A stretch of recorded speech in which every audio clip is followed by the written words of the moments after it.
Olá, seja bem-vindo a marcoteles.com. Hoje eu quero conversar com você sobre a diferença entre Bíblia Católica e Bíblia Evangélica. Bom, para entender a diferença entre Bíblia Católica e Bíblia Evangélica, precisamos entender pelo menos um pouco da história da constituição da Bíblia, né? É interessante que a Bíblia ela começa lá com o Pentateuco de Moisés, com o Jó e com outros livros. No Novo Testamento não há divergência entre católicos e evangélicos, são os mesmos livros. Mas quanto ao Antigo Testamento, foi gerado um cânon e nesse cânon foi visto quais são os livros reconhecidamente canônicos. Tanto é que os católicos chamam os 7 livros a mais no Antigo Testamento de deuterocanônicos, ou seja, canonizados posteriormente. Posteriormente ao quê? Posteriormente à própria Escritura, posteriormente à própria Escritura. Por quê?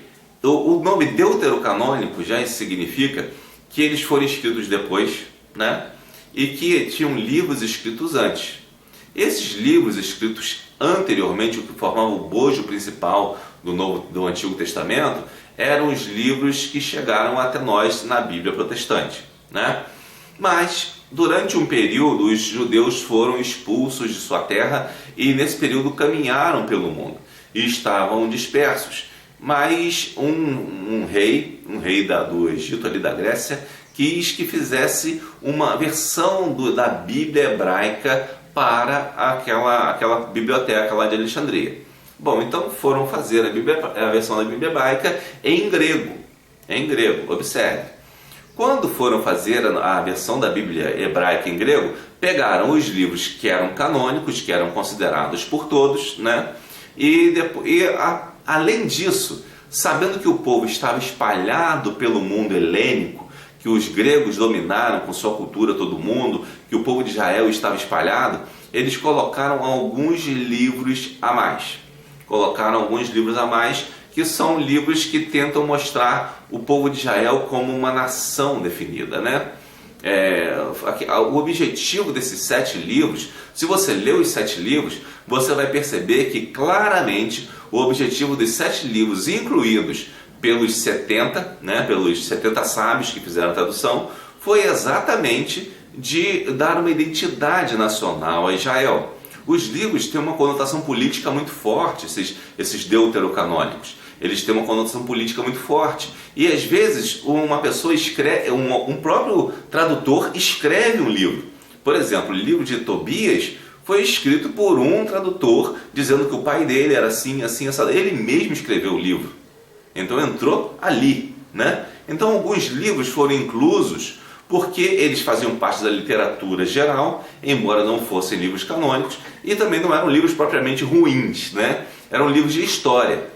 Mas nesses livros de história, por serem livros de história e não livros canônicos, eles relatam algumas coisas estranhas, como oração pelos mortos e alguns tipos de simpatias, como no caso de Tobias, que pega um órgão ou fígado de um peixe que fala com ele, alguma coisa assim. E então é interessante se observar que determinadas coisas não devem ser levadas em consideração sobre esse aspecto de antiguidade, porque veio da versão dos 70. Lembrando ainda que no livro de Tobias também tem uma história que um anjo mente para Tobit. O anjo mente para eles. Como é que um anjo de Deus vai mentir? Então não faz sentido. Então tem determinadas coisas que não fazem realmente sentido conforme a doutrina das Escrituras, não tem uma unidade. E elas foram avaliadas posteriormente pelos próprios rabinos judeus. Quem conhece mais do Antigo Testamento do que os rabinos judeus? Quem sabe o que era mais revelado do que os rabinos judeus? Ninguém, E é interessante que fizeram isso no Concílio de Jânia, a data ali logo no primeiro século ali, e definiram ali quais seriam os livros realmente sagrados, porque alguns desses livros estavam dando confusão na mente das pessoas. E definiram, os sagrados são esse, exatamente os que nós temos na Bíblia protestante. Entretanto, como a Vulgata, ou melhor dizendo, a Septuaginta foi uma versão famosa, ela seguiu seu caminho pela história. E foi traduzida para a Vulgata, ou seja, a Vulgata foi traduzida da Septuaginta, do grego para o latim. E sendo traduzido do grego para o latim, ela trouxe também os livros que estavam na Septuaginta. E esses livros foram usados por muito tempo pela igreja, inclusive pela igreja protestante durante algum tempo. Mas é de se notar que esses livros começaram a ser contestados, inclusive por Lutero, que, embora não os tenha tirado a princípio, achava que esses livros não tinham muito a ver com livros canônicos. E foi se verificado posteriormente, especialmente esse detalhe de não serem livros canônicos, né, de não serem livros realmente canônicos, foram canonizados depois de fechado o cânon. São livros que realmente foram escritos pelos próprios copistas, então não são livros realmente canônicos. São livros que ensinam coisas estranhas ao Evangelho, estranhas à palavra de Deus, como culto, como batismo pelos mortos e oração pelos mortos e coisas assim. Então são livros que não se adequam ao restante do Novo Testamento pelo seu próprio conteúdo. Inclusive, o livro de Macabeus termina fazendo uma ressalva de que ele pode estar errado, quando os livros canônicos eles dizem que é assim a palavra de Deus. Então você vê que esses livros deuterocanônicos, eles são livros além das escrituras, além do cânon. O que significa cânon? Cânon era como se fosse uma cana de medida, né? E então aquele livro que era medido e encontrado na medida da palavra de Deus, esse realmente pertencia ao cânon, é essa figura que quer dizer. Então, é interessante a gente pensar que depois de algum tempo os protestantes tiram esses livros de sua Bíblia, porque realmente confirmam que esses livros não são canônicos. Inclusive, o estudo desses livros deuterocanônicos, ou apócrifos, que é o melhor termo, escritos depois, esses livros apócrifos, eles levaram a algumas heresias. Por exemplo, algumas dessas heresias foi o fato de tentar colocar, na verdade, ideias de que toda a Bíblia foi escrita numa data tardia.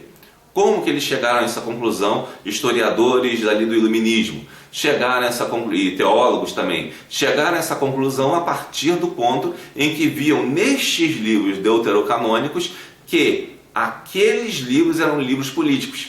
Então daí eles tentaram trazer essa questão dos deuterocanônicos para todos os outros livros da Bíblia e tentar desacreditar a infalibilidade das Escrituras. Esses teólogos liberais que na verdade eram uns hereges. Então é necessário você estar bem atento a isso. A palavra de Deus, ela é exatamente o que nós temos na Bíblia protestante. Agora, se você pega uma Bíblia católica, não tem problema nenhum. É só você saber que os deuterocanônicos, eles não são do cânon original, não são livros do cânon original. Isso que na verdade acabam não dizendo para você, que eles são deuterocanônicos porque foram canonizados depois. Ora, se foram canonizados depois, obviamente não são do cânon original. E eles entraram na Septuaginta por uma conveniência política dos líderes judeus daquele tempo. E não é porque eles estavam na Septuaginta que eles devem ser usados como referência, mas devem ser usados como referência aqueles livros que já eram reconhecidos anteriormente. Os judeus têm hoje a Bíblia deles, que chamam de Tanakh. A Tanakh é formada pelos livros que temos na Bíblia protestante, porque esses livros já eram canônicos no tempo de Jesus. Ah, mas você pode dizer assim de repente, mas Jesus falou o Novo Testamento tem algumas citações de livros deuterocanônicos. É verdade, tem algumas citações sim, mas às vezes essas citações, se você for analisar, elas são uma refutação do pensamento do outro quanto àquela recitação.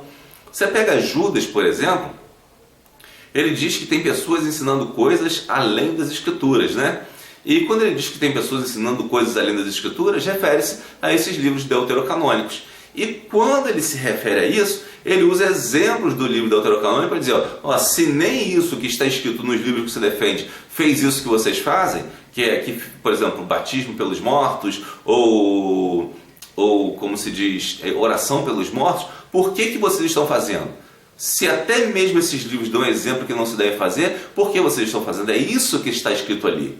E às vezes as pessoas passam batido e pensam, não está citado, e não vê o contexto do argumento de Judas. Você vai entrar na Epístola de Judas e leia com essa visão que Judas está refutando pessoas que usam argumentos um tanto quanto estranhos, e você vai ver que há realmente uma diferença.